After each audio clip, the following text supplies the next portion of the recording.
Hello, welcome to the Austin Parks Foundation It's My Park Day project registration how-to video. We're so glad you've decided to hold a project in your park and appreciate your hard work and stewardship in Austin's parks. The purpose of this video is to guide you through the project registration process step by step. We hope this will make the process easy and give you an opportunity to provide the information that city staff need to quickly approve your project. First things first, you will need to go to the It's My Park Day project registration page. The link is available through austinparks.org/IMPD. Once you have arrived on the project registration page, you will see a blue button called Submit Project. Click on this button to lead you to the project registration questions. Please read through the submission instructions, which offers guidance on how to name your project and provides some reminders about the kinds of projects that are prohibited on park property.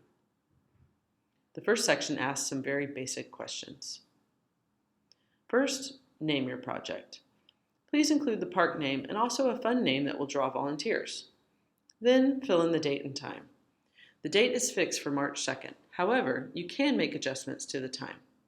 We typically recommend a project from 9 a.m. to 12 p.m., but you can make some adjustments based on the time you think your project will take. We would not recommend a full day project, nor would we recommend starting so early that volunteers aren't able to arrive on time. Next, you will determine the number of volunteers you think you can recruit for your project. APF will do multiple citywide announcements, but many people come from the neighborhoods near the park. This number can always be adjusted if necessary. Please put in the address of the park, and please add address notes if there's any particular meeting spot you want to point out to volunteer. Often the physical address of the park is different than the parking area, so this is a good opportunity to direct your volunteers to the right place. Finally, for this section, please provide your event description. Please include details about what volunteers will be doing and what APF will provide and what volunteers will need to bring. For example, APF will provide kind bars to all volunteers and water jugs for fresh water. Volunteers will need to dress appropriately for the project, bring a water bottle, and should wear sunscreen. Details like these can help volunteers feel prepared for the day. The next section is dedicated to park project details. Please answer each question with as much detail as possible so that the city can clearly understand what you plan to accomplish during your project. The first question will ask you to select the park name from a drop-down menu. This is to ensure that the park name matches up with the PARD directory. If your project does not take place on PARD land, then please select Other. In the following field, you can name a specific non-PARD location. Some school parks are not also PARD parks, so they will not appear on the list. Also, there are some green spaces that are on HOA property or are managed by another city division. These will be reviewed on a case-by-case basis to make sure that it's acceptable to do a project on those properties. Next, please tell us whether this is your first It's My Park Day. If it is, in the next field, please tell us if you need any support and assistance from APF staff, whether it be a site visit to discuss your project, tips on project leadership, or if you need someone on site to support your project on the day of the project. You can select more than one. Next, let us know if you're planning to do a tree mulching project. This is a popular project for large volunteer groups, and the trees will thank you for it. As a reminder, APF provides all mulch for projects free of charge. If you are mulching, the next question will ask how much mulch you plan to use. This could be based on the number of trees or garden beds you plan to mulch, or based on the number of volunteers. A good rule of thumb is that one strong adult can pretty easily spread 1.5 cubic yards over the span of a project. You certainly want to have enough to keep volunteers busy, but you do not want to have much mulch left over. APF can adjust this amount closer to the project date if it seems like registration is going to be higher or lower than expected. Some visual aids are provided on the Project Leader portal if you'd like to see what different mulch amounts look like. The next field asks you to identify a good mulch drop location. You can provide a link to a Google map with a pin dropped on the exact location. Please be sure this pin is provided. If you need help creating a map, there is a link to a tutorial provided in the question field. This will help our delivery drivers make sure they get the mulch to the most convenient spot for volunteers and out of the way of trails and parking lots. Next, tell us if you are planning to do any cleanup activities. If so, tell us a location at the park where trash will be left so that PARD can easily pick up the bags at the end of the project. Typically, you will want to leave trash in an easily accessible location. For example, near the park entrance or in and around an existing trash container. Next, tell us if you are planning to do any invasive species removal. If so, do you have a grow zone plan with the Watershed Protection Department? This typically applies to park adopter groups who are actively removing invasive plants near creeks and watershed areas on an ongoing basis. If there is an existing plan, it will help Watershed with their review process. Whether you have a grow zone plan or not, please describe with as much detail as possible what types of plants you are planning to remove and where these plants are located. Are they near trees? Are they near creeks? Are there any safety issues or details the city should be aware of about the areas with invasive growth? If you need brush collection after invasive removal, or because you have picked up tree and plant debris around the park and on trails, please provide a Google map with a pin for where this brush will be located. When identifying a location, please remember that PARD trucks need to be able to access the brush pile. Along a curb on a side street, parking lot, or service road that isn't blocked by vehicles is ideal. Please avoid areas with overhead power lines and do not block trash cans, benches, or retaining walls.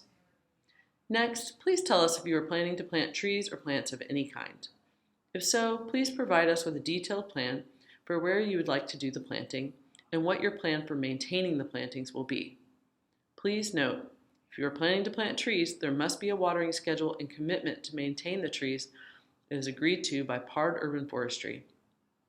If it is on AISD property, you will also need to obtain approval from the school principal and the schoolyard improvement form through AISD. It's very important that new plants or trees are able to get the care they need. Next, please tell us if there's any other tree care activities you are planning. Please note, volunteers cannot do any pruning on park property during It's My Park Day. Next, please tell us if there's any painting project you are planning. If so, please tell us the types of projects you plan to do. Some examples are painting picnic tables or trash coffins, graffiti cover, and sometimes other park amenities that are in need.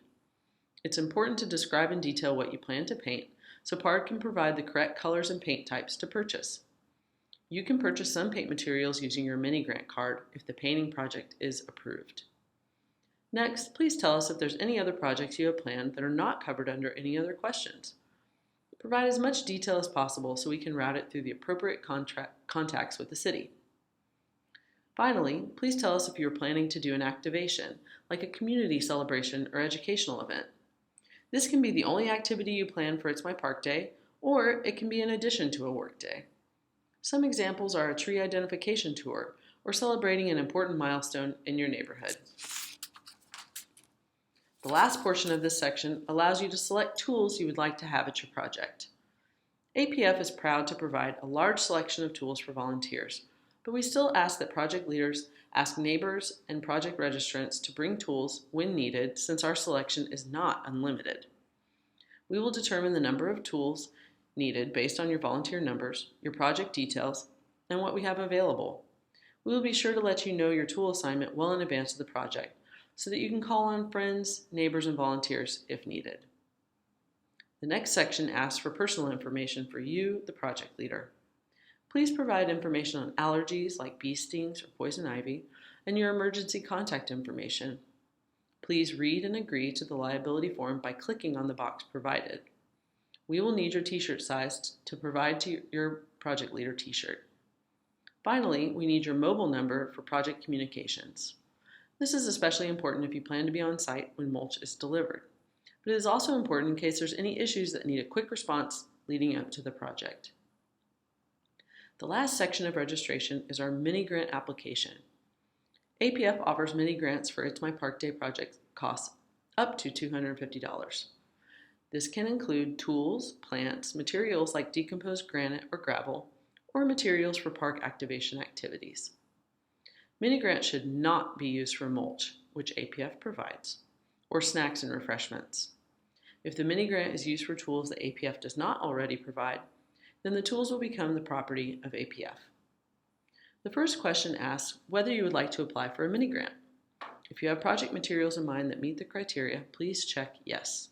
Otherwise, you can click no and you are done with this section. If you are interested in a mini grant, please provide an estimate of how much you will need up to the $250 amount. This is an estimate, and if you think you will get pretty close to the $250, then feel free to ask for the full amount. Finally, please tell us what you plan to do with the funds with as much detail as possible. Remember, we do ask for you to return the card if it has any unused funds at the end of the project and hold on to your receipts. The week after IMPD, we will send you a mini grant report, which is a short form to tell us how you use the funds and upload the receipts. We appreciate your assistance to make it possible to provide this financial support. You're almost done. Please press Save and Continue. The next page, called Advance, can be completely left alone, or you can add some project details under the Additional Info tab. Please keep the It's My Park Day logo to keep the project recognizable to volunteers. Under the Additional Info tab, please feel free to add age limits if you feel your project is inappropriate for children, and also provide additional information that may help your volunteers get to your project without issues. Parking details are wonderful to have. Perks can include the free snacks and restaurant givebacks that we coordinate every year for our It's My Park Day volunteers. These sections can be updated with additional detail as you get closer to the event once we have transferred admin privileges to you. Now press Save and Continue and you are done. Thank you for taking the time to provide a detailed project registration, which will ensure a successful start to your project. We look forward to seeing what you plan to do to make Austin's parks the best they can be.